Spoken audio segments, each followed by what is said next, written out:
السلام علیکم ناظرین، اس ویڈیو میں ہم بات کریں گے کہ جنت اور جہنم کیسی ہوگی۔ مرنے کے بعد دوسری زندگی جو ہمیشہ رہے گی، اس میں ہر انسان کی آخری منزل ہے جو کہ جنت ہے یا پھر جہنم۔ لیکن آخر یہ جنت اور جہنم ہے کیا؟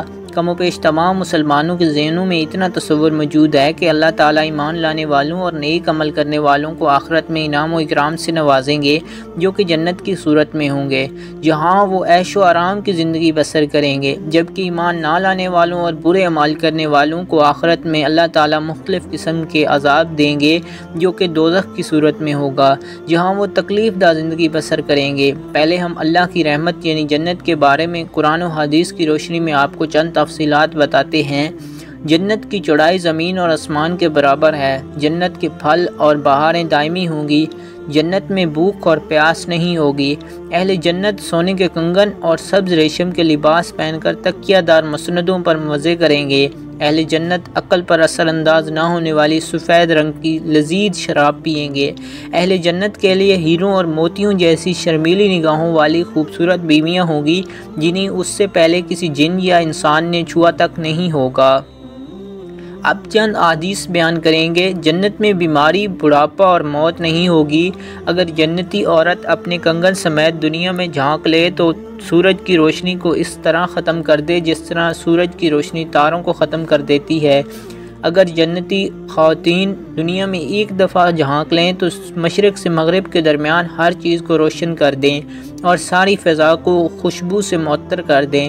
جنت کے محلات سونے اور چاندی کی اینٹوں سے بنے ہوں گے۔ اس کا گارا تیز خوشبو والا مشک ہے۔ اس کے سنگیزرے موتی اور یاقوت کے ہیں۔ اس کی مٹی زعفران کی ہے۔ جنت کے 100 درجات ہیں۔ ہر درجے کے درمیان زمین و آسمان کے درمیان فاصلہ ہے۔ جنت کے پھلوں کا ایک گوشہ زمین و آسمان کی ساری مخلوق کے کھانوں سے بھی ختم نہیں ہوگا۔ جنت میں ایک درخت کا سایہ اس قدر طویل ہوگا کہ اس کے سائے میں ایک گھوڑا 100 سال تک سفر کرتا رہے تب بھی سایہ ختم نہیں ہوگا۔ جنت میں کمان برابر جگہ ساری دنیا اور دنیا بھر کی تمام نعمتوں سے زیادہ قیمتی ہے۔ حوض کوثر پر سونے اور چاندی کے پیالے ہوں گے جن کی تعداد آسمان کے تاروں کے برابر ہوگی۔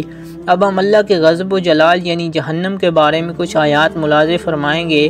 جہنمیوں کے لیے آگ کے لباس کاٹے جائیں گے، ان کے سروں پر کھولتا پانی ڈالا جائے گا جس سے ان کی کھالیں ہی نہیں بلکہ پیٹ کے اندر کے حصے تک گل جائیں گے۔ جہنمیوں کے لیے آگ کا اوڑھنا اور آگ کا بچھونا ہوگا۔ جہنمیوں کی گردنوں میں توق، ہاتھوں میں زنجیریں اور پاؤں میں بیڑیاں پہنا کر آگ میں گھسیٹا جائے گا۔ جہنمیوں کو جہنم میں آگ کے پہاڑ صعود پر چڑھا دیا جائے گا۔ جہنمیوں کو پینے کے لیے زخموں سے بہنے والی پیپ اور خون کا امیزہ دیا جائے گا۔ غلیظ اور بدبودار کھولتا ہوا پانی دیا جائے گا جو کہ منہ سے لگاتے ہی سارے چہرے کو بھون ڈالے گا۔ بدبودار، کڑوا اور کانٹے دار درخت جہنمیوں کو کھانے کے لیے دیا جائے گا۔ جہنم میں جہنمیوں کو مارنے کے لیے لوہے کے گز ہوں گے۔ جہنمیوں کو تنگ و تاریک کوٹھریوں میں ٹھونس دیا جائے گا جہاں وہ موت کی تمنا کریں گے لیکن موت نہیں آئے گی۔ جہنم کے بارے میں چند احادیث مبارکہ بھی ملاحظہ کیجیے۔ جہنم میں اونٹ کے برابر سانپ ہوں گے جن کی ایک مرتبہ کاٹنے سے جہنمی 40 سال تک زہر کا اثر محسوس کرتا رہے گا۔ بچھو خچروں کے برابر ہوں گے، یہ جن کا مرتبہ کاٹنے سے جہنمی 40 سال تک زہر محسوس کرتا رہے گا۔ جہنمی کا ایک دانت احد پہاڑ کے برابر ہوگا۔ جہنمی جہنم میں اس قدر آنسو بہائیں گے ان میں کشتیاں چلائی جا سکیں گی۔ جہنم میں کافر کے 2 کندھوں کا درمیانی فاصلہ تیز رفتار گھوڑے کی 3 دن کی مسافت کے برابر ہوگا۔ جہنمی کی کھال موٹائی 40 ہاتھ تقریباً 63 فٹ ہوگی۔ جہنم کو قیامت کے روز کھینچ کر لانے کے لیے 4 ارب 9 کروڑ فرشتے مقرر کیے جائیں گے۔ جہنم کی گہرائی اس قدر ہے کہ اس کی تہہ میں گرنے والا شخص مسلسل 70 برس تک گرتا چلا جائے گا۔ جہنم اور جنت میں قرآن اور حدیث کے حوالے سے یہ ایک مختصر تعارف ہے جو ہم نے پیش کیا ہے۔